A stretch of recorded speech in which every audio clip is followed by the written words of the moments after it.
जिसमें टेजर का सौतेला भाई क्रेजी भी शामिल था। डीलर कांटेक्ट करने वाले डायनी को गोली मारने लगता है, लेकिन टेजर 1-on-1 लड़ाई के लिए ललकार आता है। लड़ाई शुरू होती है और टेजर डीलर को मार मार कर उसका थोबड़ा बिगाड़ देता है। टेजर गैंग के लड़के अपनी जीत की खुशी मनाते हैं, लेकिन क्रेजी डायनी को गोली मार देता है और टेजर को उसके रास्ते में न आने की वार्निंग देता है। डिन के काम पर जाने के बाद माइकल अपनी पावर टेस्ट करता है और तैयार होकर सीधा अपनी गाड़ी में जा टपकता है। वह अपने दोस्त गैब्रियल को कॉल करके टाइम और डेट पूछता है, मतलब वह ये देखना चाहता है क्या वह फिर से फ्यूचर में जा सकता है या नहीं। डिन कैमी नाम की एक औरत के घर जाती है, जहां उसे पता चलता है कैमी ले 2 महीने से गायब है। वह अपने घर वालों को सिर्फ इतना बताकर गई थी कि उसके साथ कुछ अजीब चीजें हो रही हैं और इसकी वजह से कुछ लोग उसके पीछे हैं। पिछले 2 हफ्तों से कैमी के साथ उसकी फैमिली की कोई बात नहीं हुई। आगे हम कैमी को एक ऑपरेशन थिएटर में देखते हैं, जो उसी कंट्रोल सेंटर का हिस्सा है जिसे हमने पहले देखा था। सबरीना अपनी MRI स्कैन करवाती है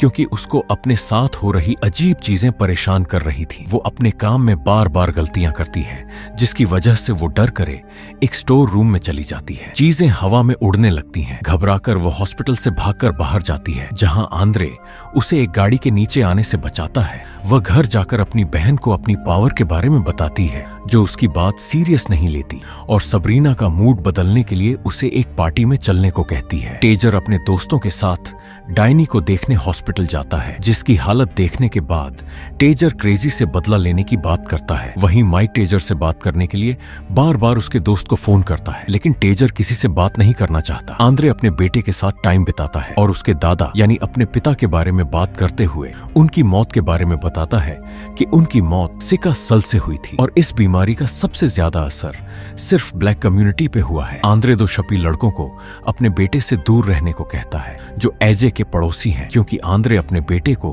बुरी संगत और बुरी आदतों से बचाना चाहता है। वहीं रास्ते चलते हुए टेजर को देखकर माइकल उससे बात करने की कोशिश करता है। उसके दोस्त उसे रोकते हैं, मगर वह अपनी पावर से सीधा टेजर के सामने जा प्रकट होता है और पावर्स वाले बाकी लोगों के बारे में पूछता है, लेकिन टेजर बात करने से मना कर देता है। वहां से गायब होकर माइक सीधा गैब्रियल के पास जा टपकता है, जिसे देखकर गैब्रियल के तोते उड़ जाते हैं। 4 पैग लगाने के बाद गैब्रियल को माइक की पावर्स पर भरोसा होता है, लेकिन माइकल इस टेंशन में था कि वह बाकी लोगों को कैसे ढूंढेगा। यहाँ रंड अपनी पावर का इस्तेमाल अपने धंधे को बढ़ाने में करना चाहता है। अपने दोस्त को अपनी पावर की डेमो दिखाते हुए उसे चोट लग जाती है, लेकिन वह उतनी ही तेजी से ठीक भी हो जाता है। माइक उसी जगह जाकर गांजा बेचने वालों को ढूंढता है, जहाँ राउंड उसे पहली बार मिला था। पूरा दिन ट्राई करने के बाद उसको किसी आदमी से 1 नंबर मिलता है, जो रंड का हो सकता है। आगे हम देखते हैं क्रेजी सबरीना के घर जाता है, जो उसकी बहन शार्लिन का बॉयफ्रेंड था।